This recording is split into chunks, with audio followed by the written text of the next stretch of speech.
அனைவருக்கும் வணக்கம். நம் வாழ்க்கை நம் கையில். வீட்டில் இருக்க பெண்கள் ரிலாக்ஸாகவும் உற்சாகமாகவும் வாழணும் அப்படின்னு நினச்சோன்னா கண்டிப்பாக இந்த விஷயங்களை நம்ம மூளைக்கும் மனசுக்கும் ஏற்றாமல் இருந்தோம்னாலே நிறைய பிரச்சனைகள் வராமல் தடுக்கலாங்க.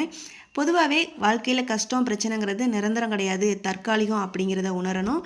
அதே போல் ஒரு விஷயம் நடந்துருச்சுன்னா அதை பற்றி அளவுக்கு அதிகமாக யோசிக்கிறது, இந்த மாதிரி விஷயங்களை தவிர்ப்பது ரொம்ப நல்லதுங்க. அப்புறம் கோபம் எதனால் வருதுன்னு எப்பயாவது யோசிச்சு பார்த்துருக்கீங்களா? யாராவது ஒருத்தவங்க செய்கிற தப்புனால தான் நமக்கு கோபம் வரும்.